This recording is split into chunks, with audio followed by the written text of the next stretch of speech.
CGTAT के exam में negative mark नहीं होता है, इसका मतलब आप परीक्षा में तुक्का लगा सकते हो दोस्तों। यानी कि जिस क्वेश्चन का आंसर आपको पता नहीं होगा उस क्वेश्चन का आंसर आप अपने मन से दे सकते हो।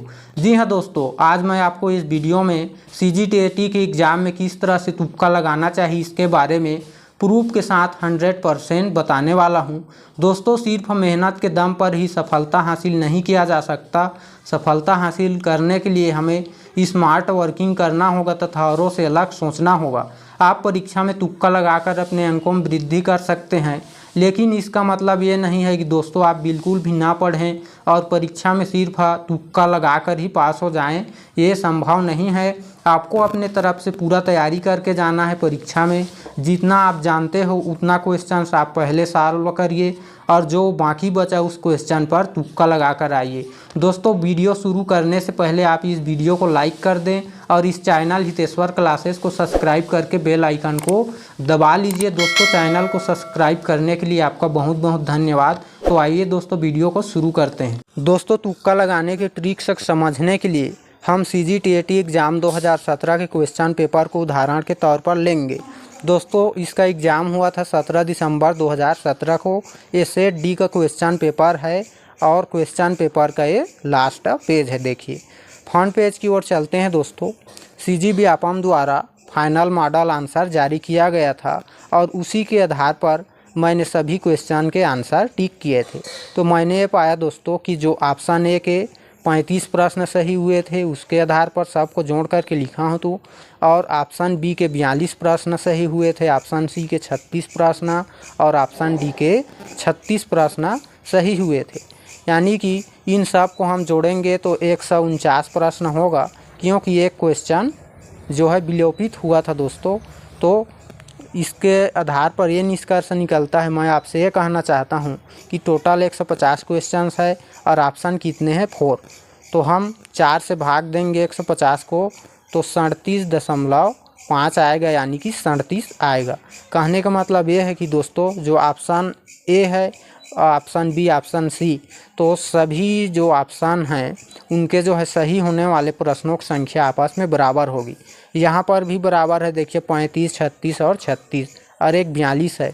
तो उतना ज़्यादा तो अंतर नहीं है, 10 का तो नहीं है ना, 4-5 का अंतर हो सकता है, लेकिन ये मानकर चलते हैं जनरली कि आपस में बराबर होगा। 35 से कम किसी का नहीं है। ठीक है दोस्तों, तो ये आपको समझना है और इसी के आधार पर ट्रिक्स को लगाना है। तो चलिए देखिए तुक्का कैसे लगाना है, आइए समझते हैं। देखिए दोस्तों, आपको तुक्का कैसे लगाना है। मान लिया जाए आप पूरे 150 प्रश्न में से सिर्फ 100 प्रश्न के आंसर को दे पाते हैं, बिल्कुल सही बना पाते हैं, तो आप जो बाकी बचा 50 प्रश्न पर तुक्का लगाना है आपको, और वो भी एक ही ऑप्शन पर लगाना है। और वो एक ऑप्शन क्या होगा दोस्तों, मैं आपको अभी उदाहरण के तौर पर बताने वाला हूँ। मान लिया जाए आप ऑप्शन ए पर जो है 35 प्रश्न बनाते हो, ऑप्शन बी पर भी 35 बनाते हो और ऑप्शन सी पर जो है 30 प्रश्न बनाते हो, तो आपकी स्थिति में आपके पूरे 100 प्रश्न जो आपने बनाया है वो हो गया। ठीक है दोस्तों, तब आपको क्या करना है, वो एक ऑप्शन कौन सा होगा जिस पर आपको तुक्का लगाना है, तो डी होगा दोस्तों। इसी डी ऑप्शन पर आपको आँख मूंद करके जो बाकी बचा रहेगा उस पर लगा देना है।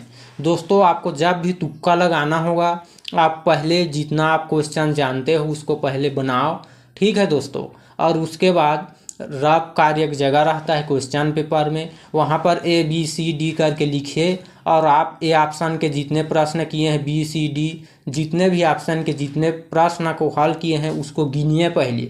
ठीक है दोस्तों, और आपको बराबर लेकर के चलना है, option A B C D को बराबर मेंटेनेंस रखना है। इसी टाइप से जो है सही होता है ऑप्शन दोस्तों। तो इस तरह से यदि आप हल करते हो तो ऑप्शन डी लगाना है, और ये ऑप्शन डी के जगह कोई और ऑप्शन हो सकता है, ए भी हो सकता है। मान लिया जाए आप ए के 35 प्रश्न की जगह डी को लगाए होंगे 35, तब आपको ए पर लगाना होगा। उस तरह से आपको गिन लेना है। ठीक है दोस्तों, चलिए नेक्स्ट कंडीशन में समझते हैं। और देखिए, यदि आपको दोस्तों सिर्फ 80 प्रश्न के बारे में पता हो 150 में से, तो आपके पास जो बचेगा 70 प्रश्न उस पर आपको तुक्का लगाना है और 2 ऑप्शन पर लगाना है। यदि आप 70 प्रश्न पर तुक्का लगाते हो तो आपके 50 प्रश्न सही होने के चांसेस बनते हैं। तो 80 और 50 हो जाएगा दोस्तों, टोटल 130 नंबर आपको मिल सकता है। यदि आपको 80 प्रश्न के बारे में पूरा नॉलेज हो 150 में से, तो आपको 130 नंबर मिल सकता है तुक्का लगाने से। तो वो दो ऑप्शन कौन होंगे दोस्तों जिस पर आपको तुक्का लगाना है, ठीक है दोस्तों। और दोस्तों इस वीडियो में हम पहले इस कंडीशन वाइज देखेंगे कैसे तुक्का लगाना है, उसके बाद लास्ट में देखेंगे कि आपको ABCD ऑप्शन दिया है, तो यदि आपने C पर ऑलरेडी लगा दिया है किसी प्रश्न पर और वो सही हो, तो उसके नीचे कौन सा ऑप्शन लगाएं, उसके ऊपर कौन सा ऑप्शन सही होगा उसके बारे में देखेंगे, ठीक है। चलिए इसके बारे में देखते हैं। आपको तुक्का दो ऑप्शन कौन सा है उस पर लगाना है। मान लिया जाए आप A पर कितने बनाए हो 30, ठीक है दोस्तों, आप गिने हो तो, और B पर बनाए हो 30, ठीक है दोस्तों। मैं उदाहरण से बता रहा हूँ आपको समझाने के लिए, ये कम ज़्यादा हो सकता है, आप सही बनाओगे तो। C पर आप 20 बनाए हो, तो आपकी स्थिति में पूरे 80 नंबर हो गए दोस्तों। तो क्या करना है, आप जो है ऑप्शन D पर, ठीक है दोस्तों, ऑप्शन D पर आप 50 प्रश्न पर तुक्का लगा दोगे, ठीक है, और ऑप्शन C पर 20 और 8 कर दोगे, ठीक है। तो 70 प्रश्न हो जाएगा। तो आप 70 प्रश्न पर तुक्का लगाओगे तो निस्संदेह 50 अंक मिल जाएगा, क्योंकि माइनस मार्किंग नहीं है इसलिए, ठीक है दोस्तों। तो आपको इस टाइप से तुक्का लगाना है। चलिए आगे बढ़ते हैं। देखिए दोस्तों, यदि आपको 150 प्रश्न में से सिर्फ 50 क्वेश्चन के आंसर आपको पता हो, लेकिन आंसर जो है कन्फर्म होना चाहिए दोस्तों, और इसको गिनना है आपको कि कौन कौन से ऑप्शन पर कितना कितना आप लगाए हो उसको, ठीक है। तो मान लिया जाए आप A पर लगाए हो दोस्तों 30, ठीक है दोस्तों, और B पर लगाए हो 20, ठीक है। तो आपको 3 ऑप्शन पर लगाना होगा, D और C पर, ठीक है। तो आपको क्या करना है, D पर आप लगा देना 40, ठीक है दोस्तों, और C पर भी लगा देना 40, ठीक है। और इस B में क्योंकि जो 20 है कम हो रहा है, 4 में भाग देंगे 150 से तो 37 के आसपास नहीं हो रहा है, इसलिए इसमें 20 और 8 कर देना है, यानी 100 क्वेश्चन पर तुक्का लगाना पड़ेगा आपको, ठीक है। और किस टाइप से लगाना है उसको बाद में देखेंगे, आपको इतना लगाना है तो आपको पूरे 95 अंक मिल सकता है। अब देखिए दोस्तों, यदि आपको 150 प्रश्न में से सिर्फ 40 प्रश्न के आंसर आपको पता हो, तो आपको 110 प्रश्न बाकी बचा उस पर टिक लगाना है, तुक्का लगाना है, और वो भी 3 ऑप्शन पर। तो आपको कैसे लगाना है, मान लिया जाए आप सही बनाए हो तो आप जितना भी लगाए रहोगे वो जनरली एक ही ऑप्शन पर होगा, ये 40, ठीक है दोस्तों। 2-4 क्वेश्चन इधर उधर के ऑप्शन में जा सकता है, लेकिन जो है इतना एक ही ऑप्शन पर होगा, ठीक है दोस्तों। तो आपको क्या करना है, आपको लगाना है 110 क्वेश्चन पर, ठीक है ना। तो देखिए यहाँ पर ऑप्शन D पर 40 लगा देना, ऑप्शन C पर भी 40 लगाना पड़ेगा आपको, और यहाँ पर लगा देना आप 30, ठीक है दोस्तों, आपको यहाँ पर 30 लगाना पड़ेगा। चलिए आगे बढ़ते हैं। और देखिए लास्ट कंडीशन है, आपको हद से कम 30 प्रश्न तो बनाना ही पड़ेगा 150 में से, कन्फर्म हो भी। यदि आप 30 प्रश्न के आंसर भी जानते हो तो भी पास हो जाओगे, ठीक है दोस्तों। 95% चांस है, यदि आप 30 क्वेश्चन के आंसर बिल्कुल सही बनाते हो तो इतना काफ़ी है CGTET की एग्ज़ाम निकालने के लिए। लेकिन आपको तुक्का बड़े ही सावधानी से और दिमाग से लगाना पड़ेगा, 120 प्रश्न पर लगाना पड़ेगा, और जो बाकी बचेगा उस पर 3 ऑप्शन पर लगाना पड़ेगा। तो यदि मान लिया जाए आप ऑप्शन D पर लगाए हो, ठीक है ना, 30 प्रश्न पर, तो आपको ABC पर लगाना है, और इस D पर नहीं लगाना है, एक भी नहीं लगाना है आपको।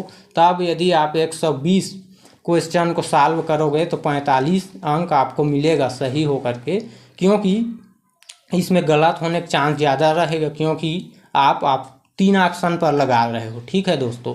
लेकिन जो पहले वाला कंडीशन देखें हम, उसमें सही होने का चांस ज़्यादा रहता है, क्योंकि आप 3 ऑप्शन पर लगा लिए हो, सिर्फ एक ही ऑप्शन जो बच रहा है उस पर लगाना है इसलिए, ठीक है। तो आपको लगाना है 40-40 आपको लगाना है ABC पर, यहाँ पर, ठीक है दोस्तों, 40-40 लगाना है। तो ये तो हो गया कंडीशन, आपको ऐसे लगाना है। अब देखिए दोस्तों तुक्का आपको लगाना कैसे है। दोस्तों सबसे पहले तो आप अपने ऑप्शन के संख्याओं को गिनिए कि आपने ए ऑप्शन के कितने क्वेश्चन बनाए हैं सही, बी के कितने, सी के कितने और डी के कितने गिन लें दोस्तों। उसके बाद आपको क्या करना है, आपको देखना है सबसे पहले कि कहीं पर आपका जो मान लिया जाए ए ऑप्शन सही है तो क्या उसके नीचे या फिर ऊपर में ए का है, यानी डबल 2 बार आया हो वही ऑप्शन। बी का चेक करिए, सी का चेक करिए, डी का चेक करिए, इस टाइप के। तो मैं आपको ये बताना चाहता हूँ कि यदि ए ऑप्शन का डबल होगा कहीं पर भी तो पूरे 150 क्वेश्चन में ऑप्शन ए का डबल सिर्फ 5 बार होगा, ऑप्शन बी का भी 5, ऑप्शन सी और डी का भी 5 से अधिक बार डबल नहीं हो सकता दोस्तों।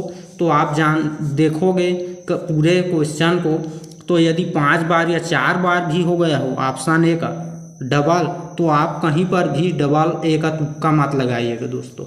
उसी तरह सभी ऑप्शन का चेक करिएगा। ये एक कंडीशन हो गया, ठीक है। नेक्स्ट देखते हैं दोस्तों कि आप जो कन्फर्म आंसर लगाए हैं वहाँ पर देखिए क्या कहीं पर 3 बार लगा है, बी का हो चाहे ए का हो चाहे सी का हो या फिर डी का क्यों ना हो दोस्तों, जो लगातार 3 बार सही होगा वो पूरे 150 क्वेश्चन में सिर्फ कितने बार होगा, तो एक ही बार होगा दोस्तों। एक कंडीशन है, ठीक है। अब देखिए आपको तुक्का लगाना कहाँ से है। आप पहले अपने OMR शीट के पेपर में जाइए और देखिए आपने कौन सा जो है ऑप्शन सही किया है। बिल्कुल मान लिया जाए यहाँ पर आपने सही किया है तो आपको वहीं से तुक्का लगाने का चालू करना है।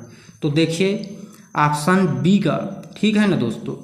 तो आप देखेंगे पहले ऑप्शन बी का क्या डबल 5 बार हुआ है, 5 बार हो जाएगा तो नीचे और ऊपर आपको डबल बी क्लिक ऐसे नहीं करना है। यदि हो गया होगा तो 4 बार भी अगर हो गया होगा कहीं पर बी लगातार, तो आपको उसी लाइन में जो है ऑप्शन चूज नहीं करनी है दोस्तों।